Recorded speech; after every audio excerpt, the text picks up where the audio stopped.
back at it. We're going to talk some more football with Coach Bick today, which is going to be real exciting.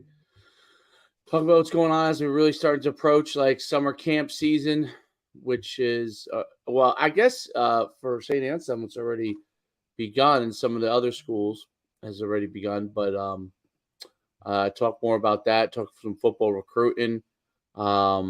And he's had a really. I think he started out at Keene University, if I'm not mistaken. I think he may have played there too as well. I think, right, Coach? So, so he played for Coach Garrett. I'm guessing. Is that right? Yeah. If he went there. Yeah. So because Coach Barrett's been there for 20 years. Long time. Yeah, over 20 years. Yeah. So he's played for Coach Garrett's. Now at St. Anselm's, doing a fantastic job there. He's really been essential as the recruiting guy there, and really helping to bring in a lot of these top players that they've been getting. He's a receivers coach, tight ends coach, which they have a plethora of those guys as well. And St. Anselm's really become a powerhouse in the Northeast 10 Conference. Let's bring Coach on. What's going on, Coach? Hey, fellas. How you doing? Coach, appreciate you taking the time. I know you have a busy schedule and whatnot, so really appreciate you stepping aside and kind of doing this with us. Yeah, it's really cool for me to be on, man. Really cool. I appreciate it. Yeah, man. Coach, give everybody your background that we touched on a little bit, playing background, coaching background, and we'll go from there. Yeah. So I grew up in Manchester Township, New Jersey, down here in Southern Ocean County. Went to Manchester Township High School.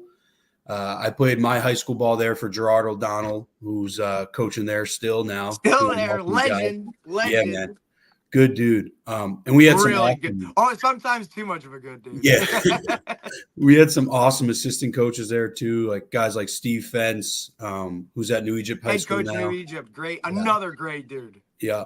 Robert Picton. I mean, Joe Taylor was my O-line coach. Just awesome guys that really made me fall in love with ball pretty early on. And then I wasn't a heavily recruited guy. I played offensive line, 6'1", 240, that typical D3 kid. I got lured to Kane University. Actually, Joe Martucci recruited me, who I'm sure we all know that name pretty well. Yeah, legend. He was the running backs coach at Kane at the time and recruiting the short conference. And he gave me a shot. I went up there and I was blown away. That place is special, man. It's a unique university with awesome people. Dan Garrett's an incredible human being, and I owe him more than you can ever think.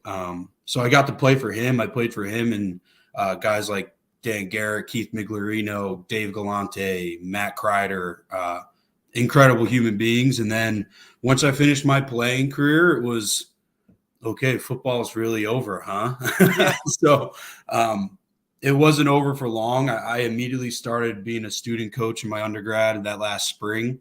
That rolled right into a GA ship. As a GA, I worked with O-line, tight ends at times, receivers at times, right? That's the beauty of coaching Division III is you get to learn on the fly, man. And I learned so much so fast. And then COVID hit and it was like, okay, I'm finishing my GA ship, but now what? Right. So it was kind of a strange time, but I was fortunate that Coach Garrett moved some pieces around and brought me back, and I signed back on for another GA ship. Yeah, man.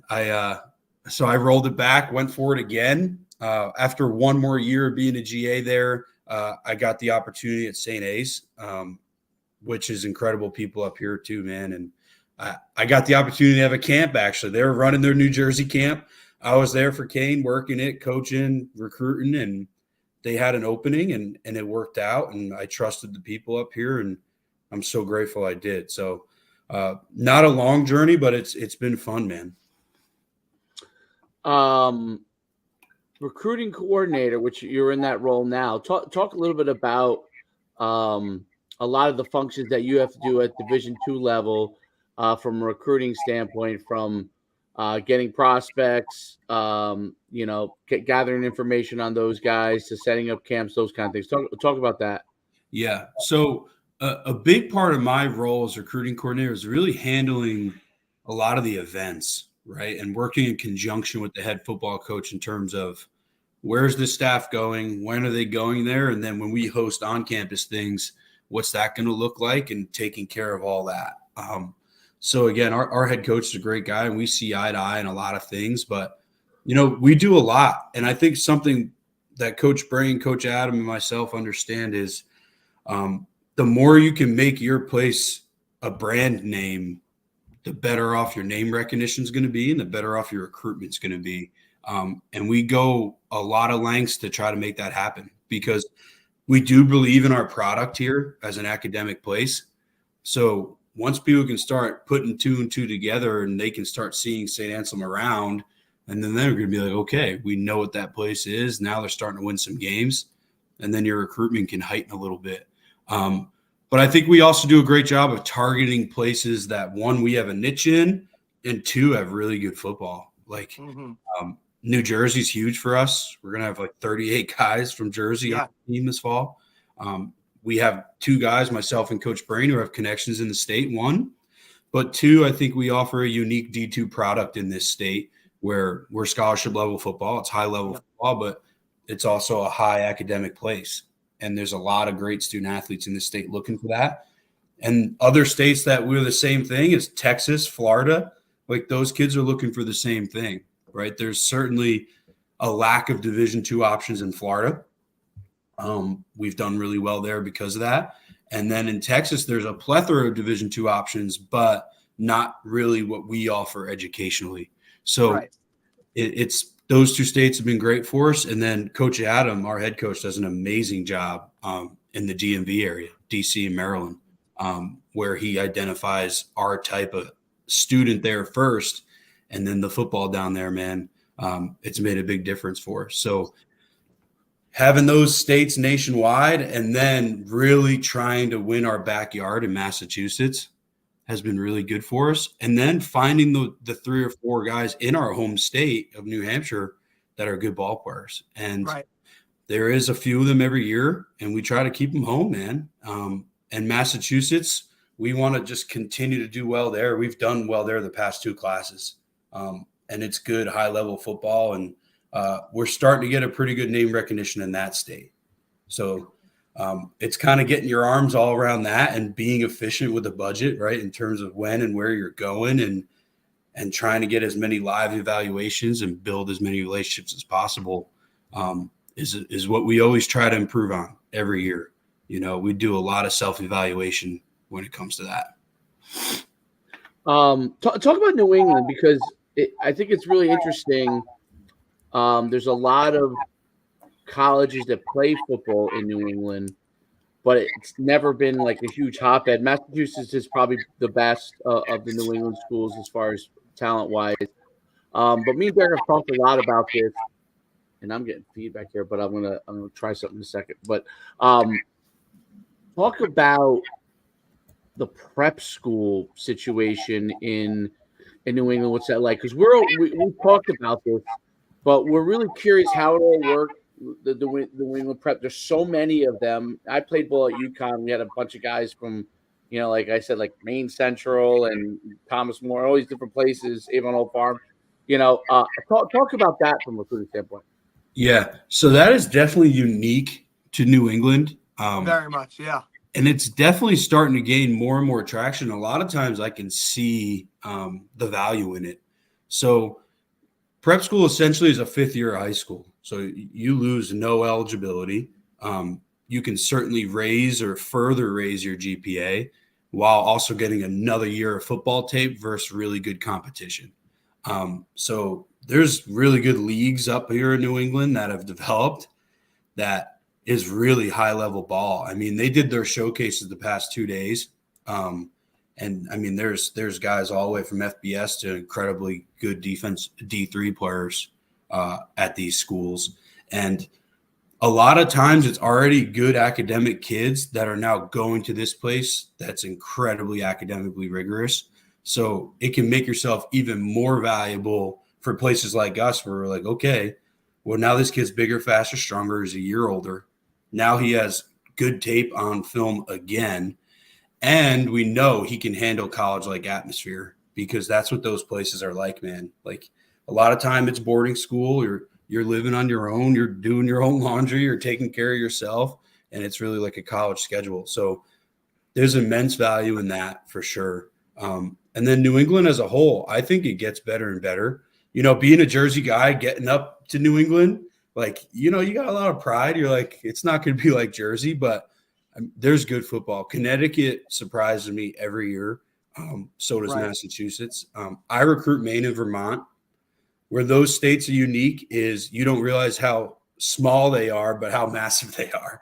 Like, there's not a lot of people living there, but again, there's 5, 6, 7 guys a year who could be scholarship players out of those states. But it's kind of cool because it's a little more old school recruiting up there. Like you got to do old school digging and talk to the right people. But you physically have to go and see them and talk to them and like, hey, this guy's coming in our building, and that's not really what we've seen a lot of this become as you move forward, right? So those states up there, you know, like even, you know, my uncle lives about 10 minutes from Castleton in Vermont, right? And you just, you know, you see that dynamic, and it's so different, right, than down here. So you kind of really got to adjust on the fly. And credit to you guys, like recruiting your backyard in terms of that, I think has made, like you said, the difference. It's not the bulk of the guys that you're looking for, but it's the quality from those areas that if you can pull in can really kind of change the roster. Correct. Yep. And, you know, I think our name in New England holds more weight. I think families 100%. understand the academic value of our place in New England. And I think it's starting to grow to the Northeast in general. Right. But it's a daily battle, man. For sure. Yeah, I could imagine. So Maine and Vermont, that's interesting. And Maine, I remember we used to get players from Maine, and they would be tough, hard-nosed players. They'd be surprisingly good athletes because they probably were overlooked. So and sometimes they're playing 7 or 8 man ball. So you could get a 6'5" lineman who had to run routes and backpedal and cover people because there's only 3 linemen on the field. Right.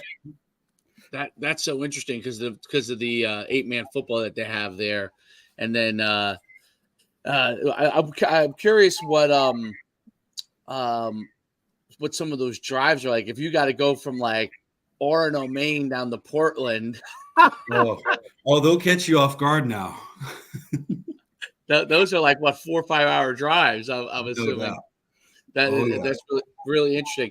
Now, Jersey football obviously is very different. I'm sure Jersey football players, when they come up to St. Anselm, as I remember playing in New England, like you kind of have like a pride about you, like that.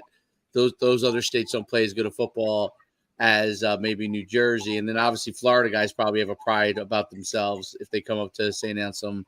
The same thing, like, hey, we play tougher football on there.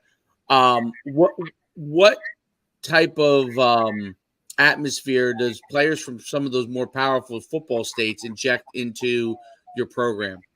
Yeah, it's awesome. And the first thing I like to say is, number one, like we have awesome kids, and that's by design. Like, I think our staff does an amazing job of, we all say we do it, but I think our staff, especially the past couple of years since I've been here, they do a great job of combing through everything and really finding out like the heart of a kid.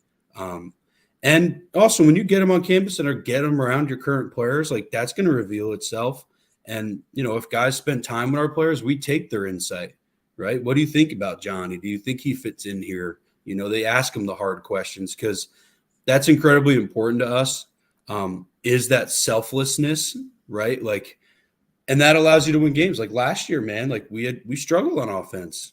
We had injuries, you know, we weren't at our best, but our defense was dang good. So, but if you're selfless enough and your team can fill into that mold, like we can play to our strength and we can win some games, you know, and hopefully it evens back out going forward. But that's what we were, and that's what we made happen.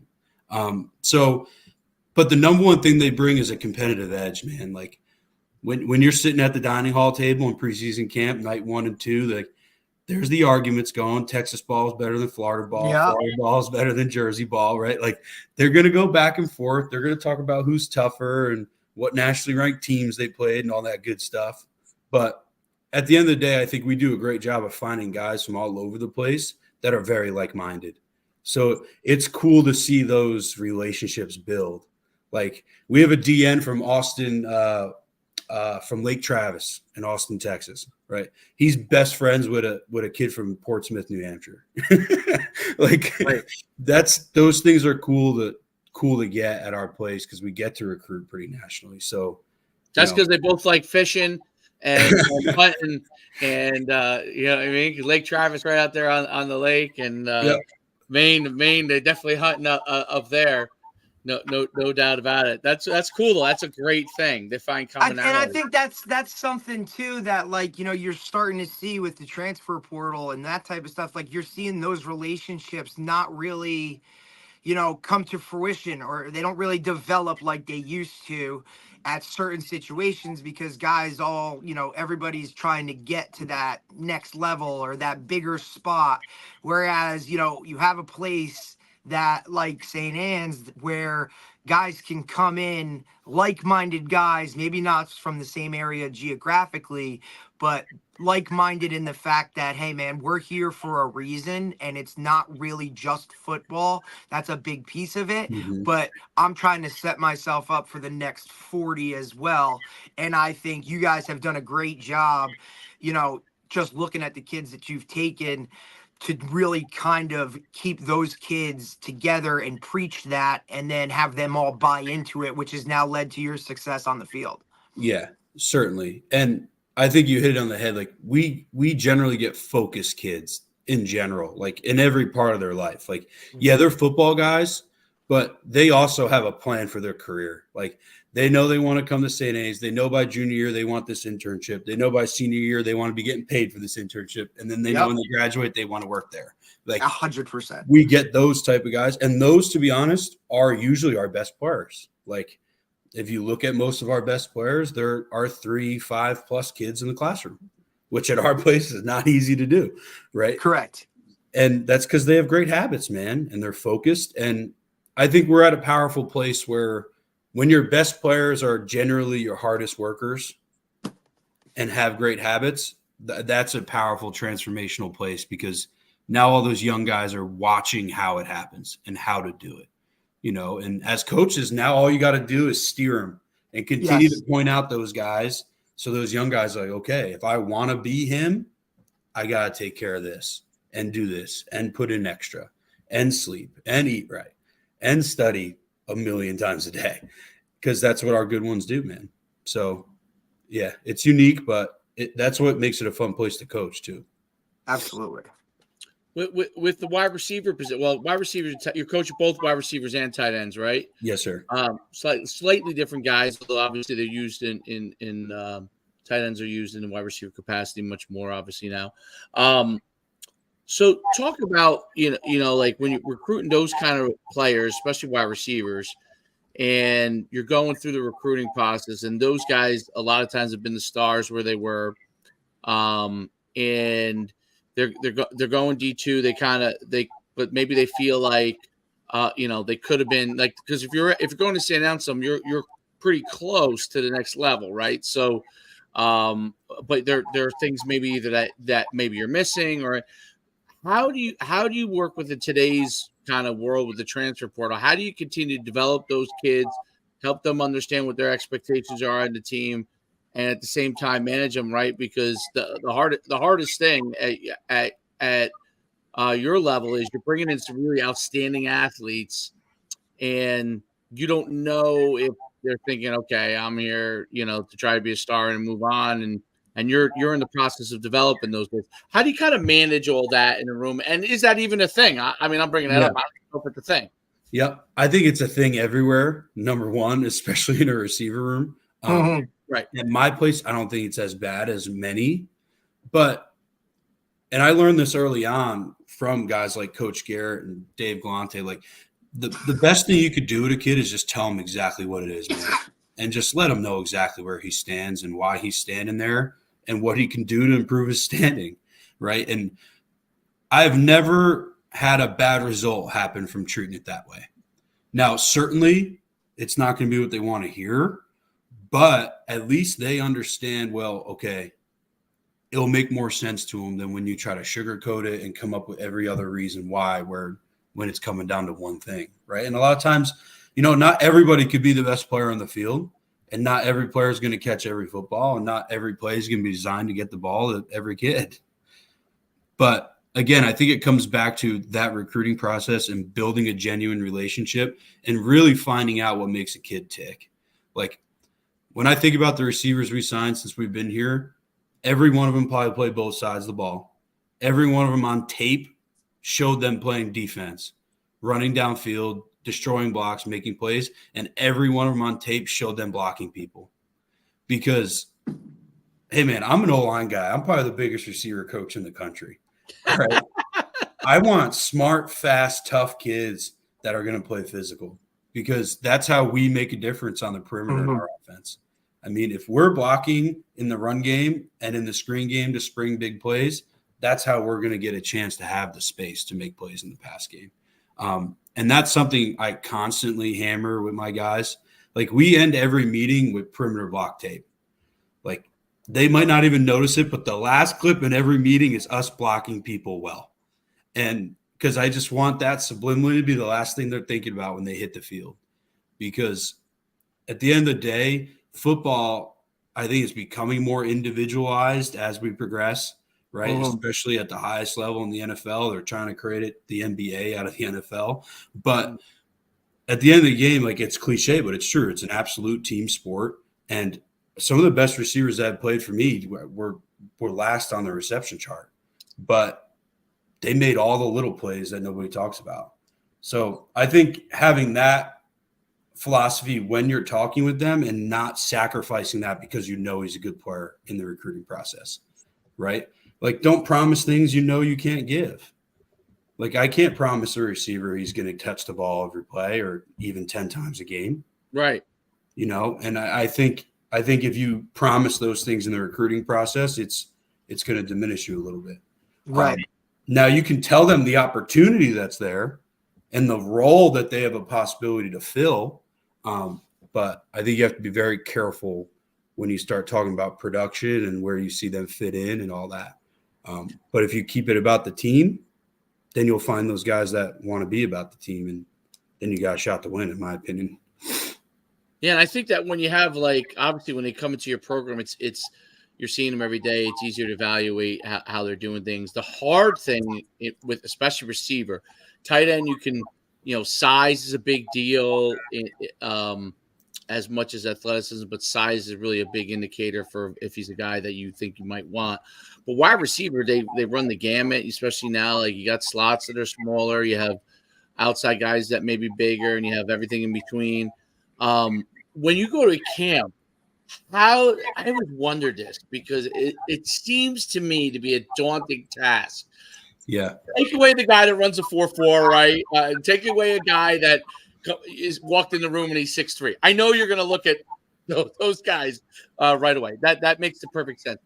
How do you find those other, just some of the kids that we know that are with you, like Kyle Various or Liam Stack, who's going to you next year from RBR, like those kind of guys? How do you find those kind of guys? They're big, they're good sized guys, but they're not 6 foot. How do you find it and figure out what the difference makers when you're at a camp to really determine that those guys are for you?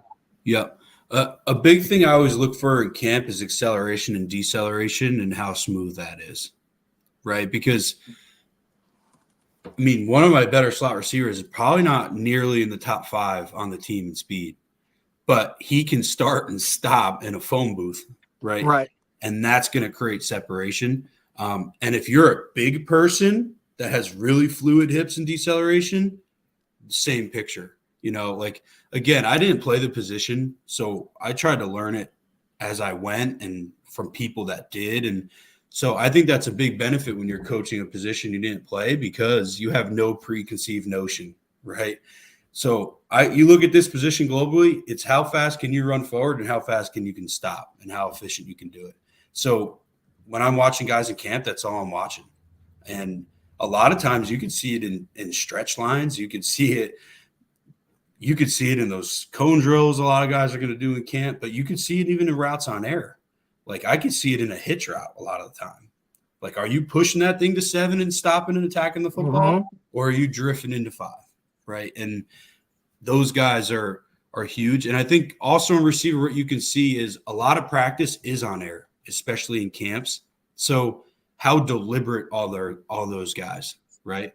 Like, are they burning their eyes to the football and are they snatching it to tuck away? Like, even on air. Because those are the ones that are going to be really good because they're training those natural ball skills constantly. So those are the things I look for in camp. And then also the intangibles in camp too, right? Like, where are you online? Like, who are you talking to? And in one-on-ones when the DB's chirping, are you the one chirping or are you the one smiling and nodding at them and ready to play ball? You know, those are all the things I take note of too, because those are the guys that fit our place and my type of coaching style. And, you know, I want those guys that love ball, will do anything for it and their teammates. And I think you could see that a lot of the time with just how they work and carry themselves. And I hope that answered some of it. Yeah. I mean, it definitely does, because we see all the time. Like, I mean, I've seen like former players, and you probably see a lot of different podcasts and, you know, things that somehow come into some kids get a hold of.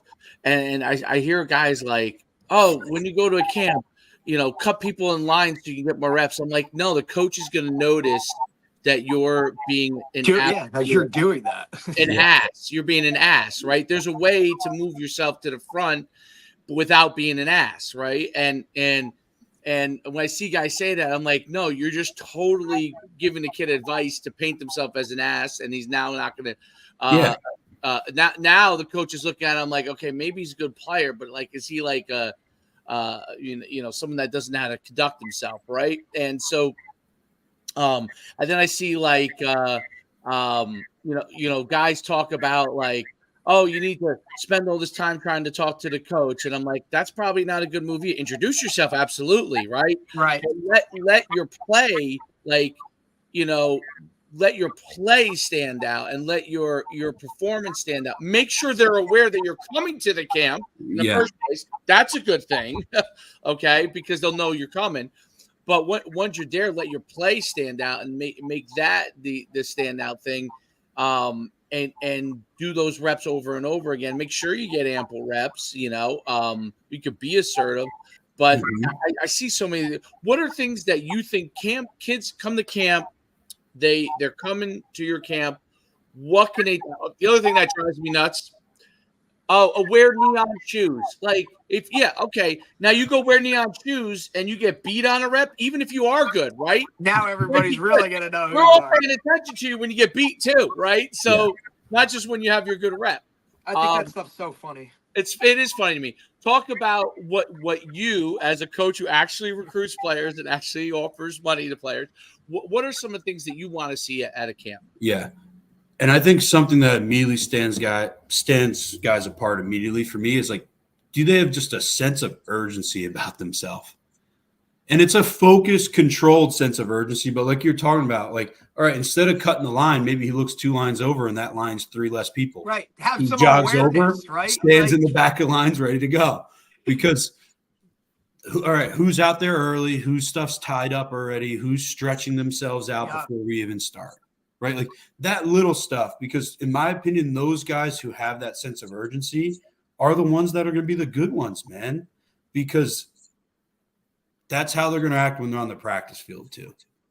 And when I walk out to the practice field, I hope most of my groups out there already getting themselves ready to go. And that looks different for everybody, but we all know like what that kid looks like. You know, he's lit when you're talking to him, he's looking at you, you know, and he might jog over to shake your hand and say, hey, coach, good to meet you in person. He probably knows your name, knows where you're from, and then he's right back to where he needs to be. He's a yes, sir, no, sir kind of guy. And yeah, we all like that. But at the end of the day, be yourself too when you're a kid. Right. And like, you don't want to be something you're not, because coaches aren't going to be who they're not, because there's a good fit for everybody. Yep. And certain people looking for certain things, man. But and coaches know what works at their place too. And I think that's coach. That's like the biggest thing to me, right? Like if you want to play college football, there's a fit for everyone, right? And it's just a matter of finding that correct fit. That takes a lot of self-awareness. It takes a lot of, being humble, right? That kind of stuff. But also just don't bullshit. Go out there, be who you are, right? Now, button it up a little bit, but ultimately be who you are, express who you are. Don't try and be something you're not. It's the same thing with hey, I'm going on a job interview where these guys pretend to be something to get that job. Well, now you have to pretend to be that person every single day. So correct. Look, I'm looking for something. You're looking for something. Let's have a conversation. If it's cool, we're good. Let's rock and roll. If not, good luck to you, brother. This ain't the right spot. Exactly right. And what I always tell recruits is we're constantly evaluating as ball coaches, right? Always. But they should be too. Yes. Everything. Or is the coach talking to the other coach on his phone, or is he watching us? Is he being nice to my family as well? Or, all those little things, right? What's he look like? If I'm asking you to put in all this time and effort for me, then damn it, you better hold me to the same accountability that I'm holding you. Certainly. And does he know my name? Does he know where I'm from? Whatever. Does he asking me the same question the third, fourth time? Right. And I think that's important because just like we talked about, we're all looking for that fit. And at the end of the day, the fit's going to come down to financials, right? Academics, and then the ball. But there's also a personality fit in there too. And you want to make sure all those things are lining up. Talk about body language and confidence. What do you look for? How players conduct themselves? I mean, surprisingly, it's not a known thing, right? Players don't even realize that they have bad body language sometimes. Yeah. So, what is it that you look for from a body language standpoint and confidence standpoint? Yeah, number one, is he fazed by things? Right. And I think that I'm always looking for that.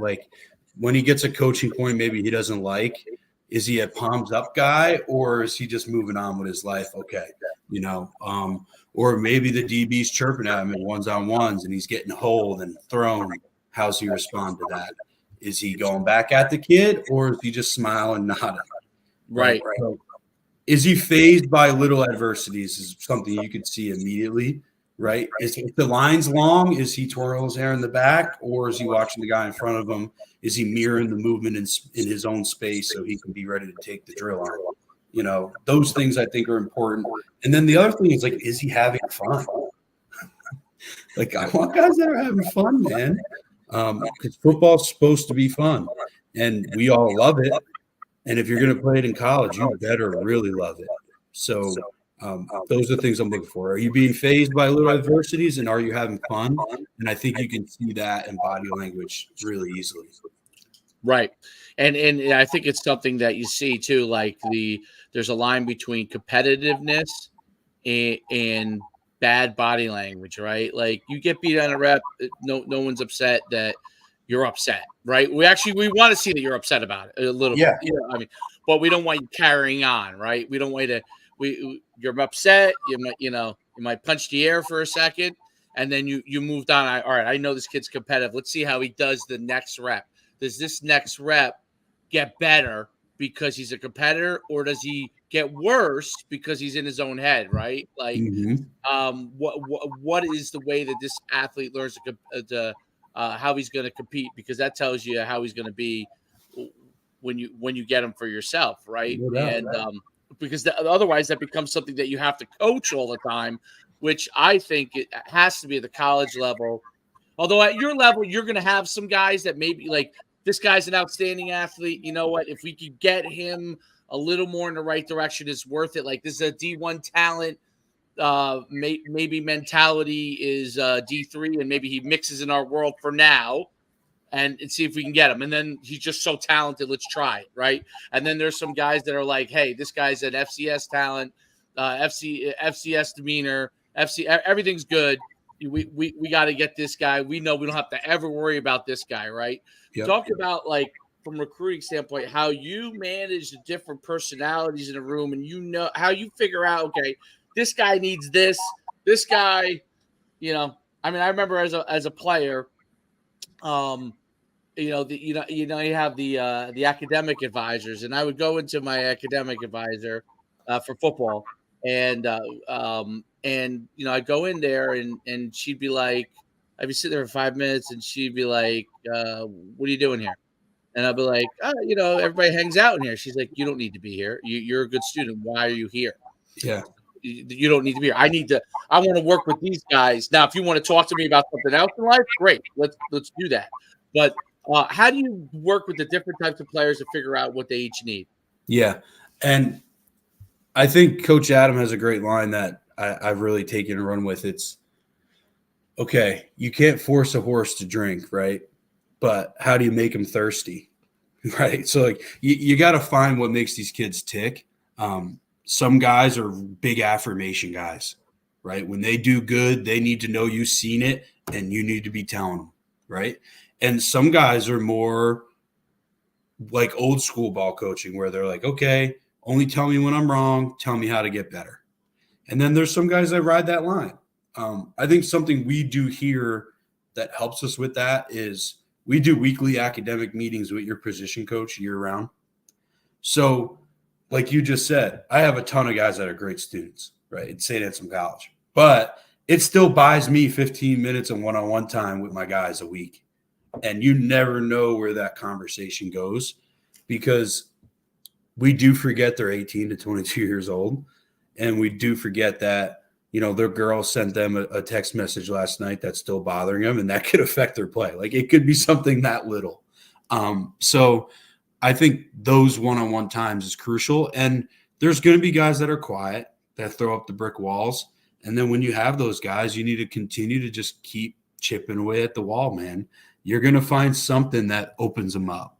And it could be something as minuscule as you find out they're a Yankee fan, and you start talking Yankees baseball, and then it spurs into whatever. So I think you just always got to find out what makes them tick. And again, in the recruiting process, I think we do a good job of that, right? Because at a lot of the time, like in recruiting, what intrinsically motivates the kid is also what's going to push him to the school he picks, right? So you need to be finding out that information so you have a chance to, one, get him to your place, but then two, once he's there, getting the most out of him. So, but one-on-one time, man, and being there as well. Like, and you can't just expect like the open office door thing for people to walk into it, right? It's like, oh, my door's always open. They're not going to do that, right? Like, young men don't like to ask for help. We've all been there. But if you say, hey, Thursday at 2:30, we have a 15-minute meeting, they have to be there. And then that's when you can help them.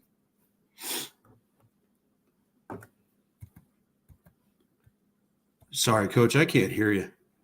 I said we lost Derek there. I think he must have had technical difficulties or something. But yeah, no, I think that makes a big difference. Being able to spend that time with them is a difference maker. What are you guys doing from a development standpoint? Receivers and tight ends. What are the things that you guys really focus on to get those guys better? And how much do you guys use the tight ends as a position? What are you guys leveraging with them? Yeah. In the fall, we used the tight end position a ton. We were a base 11 personnel team that did some 12 and 13 at times as well. So pretty multiple. So finding that time to split the group, in my opinion, is crucially important, not only in practice time, but meeting time. So the way I would do is tight ends are always in receiver meetings, but then there sometimes would be an additional tight end meeting throughout the day. When it comes to development, what we did a year ago, we got a new strength coach a year ago, and he's been incredible because everything's now football specific in terms of how we train, which I love, because if you watch him run a warm-up into his first segment of a training session, it's all full acceleration to deceleration, which we know is all receiver play is, but it's also a lot of what football is. Right. So that's great. And then everything's just about training explosivity. Like, how explosive can we make you? As a receivers coach, I'm not obsessed with numbers as much, meaning their weight or how much weight they're moving.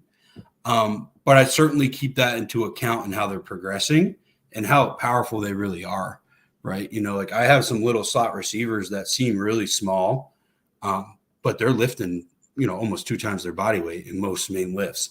So if they're at that point, you know, that's a pretty strong explosive kid. So, but very rarely are we talking hard numbers with those guys in terms of weight gain, unless a guy does come to me on the smaller side. Obviously, in the tight end position, that's going to be a little more discussed. So that's the fine line they ride. But we're always trying to push ourselves to just be however explosive we can make ourselves. That's the goal. And I think our strength coach is on the same page with that, and he does an incredible job with it. This spring football, we were in a different place for sure, and it showed on the field. And I'm excited when these guys get back in August to see how that projects there. Yeah, it's interesting. So when you're going from being a line guy to coach of wide receivers and tight ends, now tight ends obviously there's a ton of translation there because of blocking and the inline blocking stuff and blocking from a blocking scheme standpoint. What did you have to really do to get wide receivers to really understand, you know, your knowledge base coach and in college that happens a lot, right? Guys, play one position and end up coaching different positions all the time. I mean, it's an all the time thing, and that's always an issue. Like from a player standpoint, not a coach standpoint, a player's standpoint. What were some of the things that you did to really work with them to help them understand that knowledge base? Yeah, the number one thing I always like to communicate with them is one, it's a collaboration, right? I think in today's coaching, the first thing you always have to explain is why we're doing something and why it's important. And then secondly, it's never my way or the highway. It's I'm teaching you this because I think it will benefit you. And they're going to work hard to do it if they're a good kid. And then if not, you have to have that conversation if it's affecting their play. But if you come to me with good reasoning and say, hey, coach, I like this a little bit different and here's why, like we're going to take that into consideration. So I think that's important. But secondly, I mean, I think being organized is everything. And if you're organized and you can teach something simply and it makes sense and then it translates to the field, I think that's how you build trust. If I'm teaching you how to do a fundamental in the classroom, we then train it in the individual period, and then it comes out in live football play. That's when the trust starts to build. And that's why this spring was really fun, because we had the chance to par it all back. And we started from the top, man, from get-offs to releases to break points to perimeter blocking to catching. We discussed in detail in the classroom what we're looking for in those fundamentals, broke them down into about 3 categories each. Individual period was centered on those, and then they got to do it throughout group and live period of play. And, you know, a lot of it shows up on tape, and now you're talking a consistent language. So now when you're talking on tape, you're referring to something as one word, everyone's on the same page, they see it, they feel it, and then they're like, okay, coach knows what he's talking about, he can help me. And I think that's when you start building a trust in your acumen of fundamentals and the position itself. So that was really cool for me this spring because it forces you to grow too, right? And like, right, that's what I told them. Like, I'm okay with being challenged and asking questions. Let's talk it through because I might have not thought of it that way, you know. And I make that very clear to them. Like, I've never run a 14-yard comeback. I don't know what it feels like. Now I've studied it. And I've tried to put myself in a position where I can coach it the most efficient way possible so a better athlete than me can execute it well. But my guys, I think, understand that. And it's been really good, man. It's been good. That's pretty cool. And then when it comes to like starting, it's like my final question. When it comes to like starting on the field, right? And there are some positions that look offensive line, and you know this as a person who's played it. You're usually it's fairly.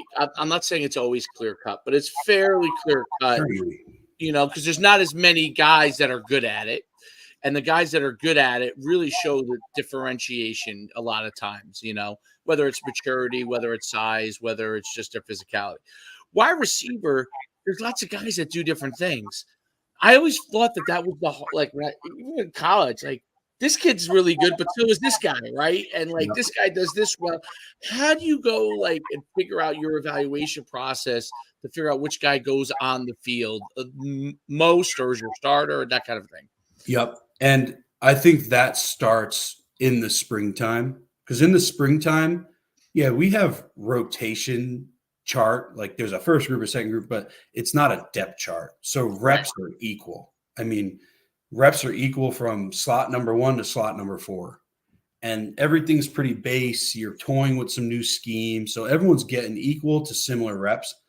And then that's when you get to put your skill set on display, where you can earn some trust with, just like you're talking about. And that's what's cool about my position group is there is ample opportunity to earn your way on the field if you're willing to do something that someone else isn't, right? And that's why I always start, and my guys understand, like, those that show incredible effort and love for their teammates, and that's reflected through their play, they're going to get the most opportunity. And then the guys that back that up with a physical nature of play are going to get the second most opportunity.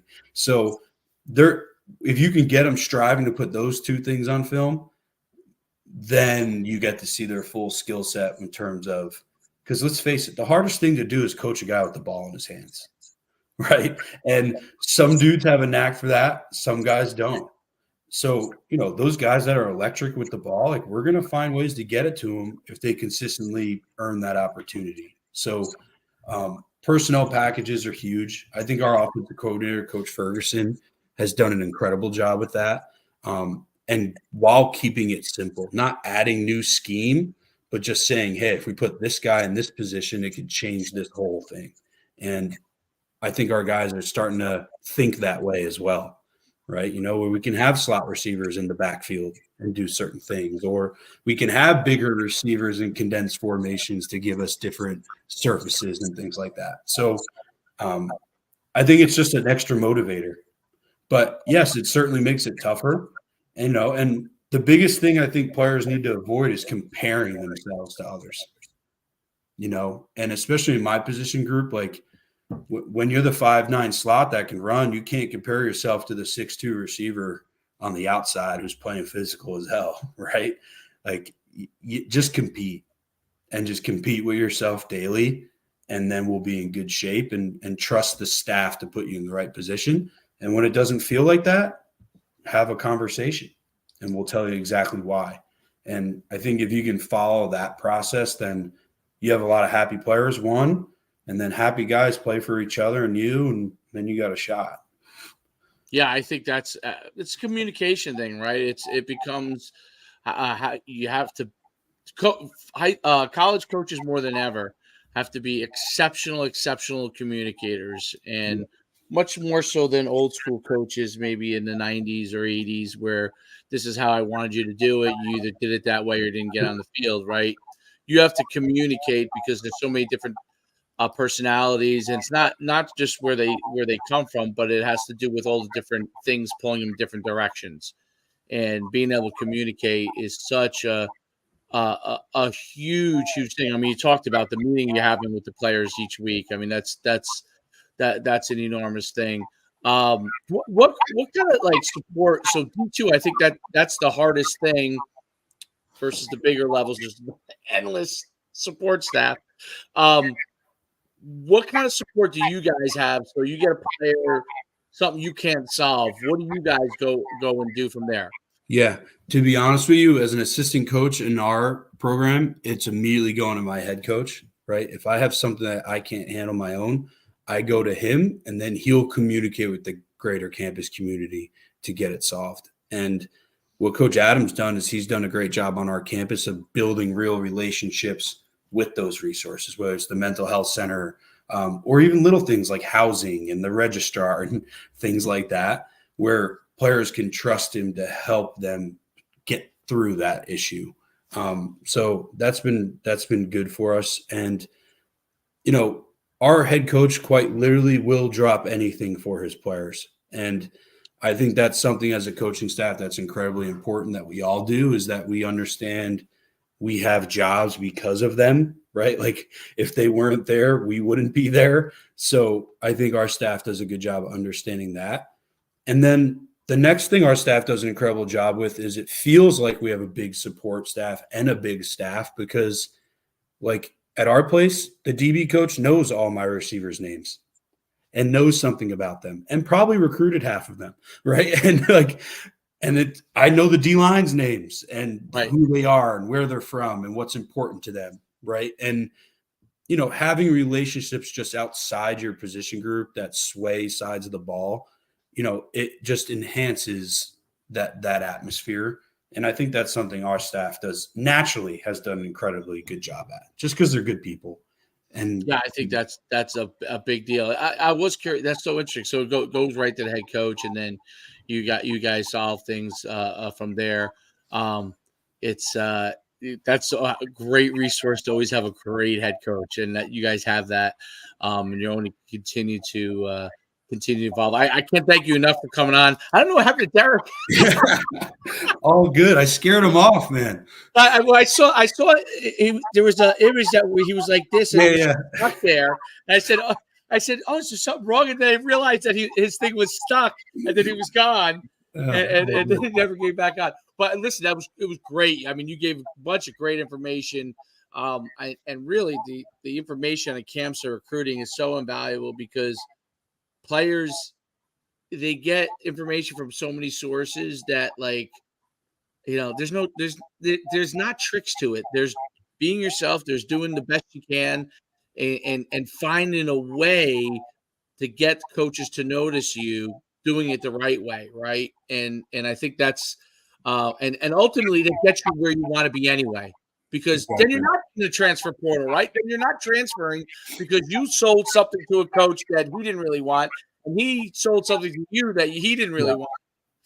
You know, and I think that's recruiting. That's everything. If the motivation's pure on either side, right, between the program and yourself, then you're naturally going to find the right fit for yourself.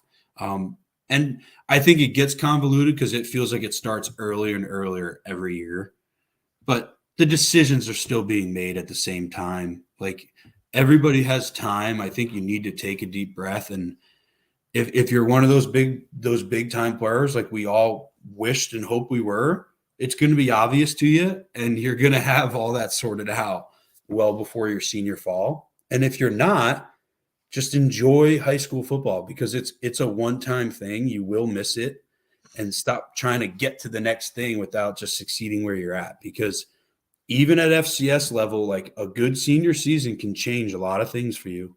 So I think guys, just trust the process, ask the tough questions that are important to you and your family, and have a conversation with your family. Like, what can we afford? How far am I going? What kind of school am I looking for? Like those conversations, so all of them can be on the same page. Once you start talking to staffs, that's what's going to spur you to ask the tough questions that really can make you or break a decision for you. Absolutely. The best thing you can do when you're in high school is enjoy, like you said, enjoy the actual games and football and being with your teammates, and then try to know yourself as much as you can and what you want. Yeah. And what you really want. Look, everyone has pie in the sky, everyone has dreams, and there are plenty of guys that does come true for. Yeah. But what's not just what you want at the highest level, but also know what's acceptable to you, like where you would be happy, what you want out of football, right? Mm-hmm. Fundamentally, do you want to play college football? Not, I want a scholarship, but do you want to play college football? Yep. Because if you just want a scholarship and you go there and you really don't want to play college football, you're going to be home anyway, too. Hey, if you want a scholarship, you should have started cracking those books in 8th grade. Like, that's how you get scholarships in this world, man. Absolutely. Great point, Coach. Thanks so much for coming on. I really appreciate it. And we'll see you real soon, Coach. Yeah. Thanks for having me. It was great. Great summer. All right. Take care.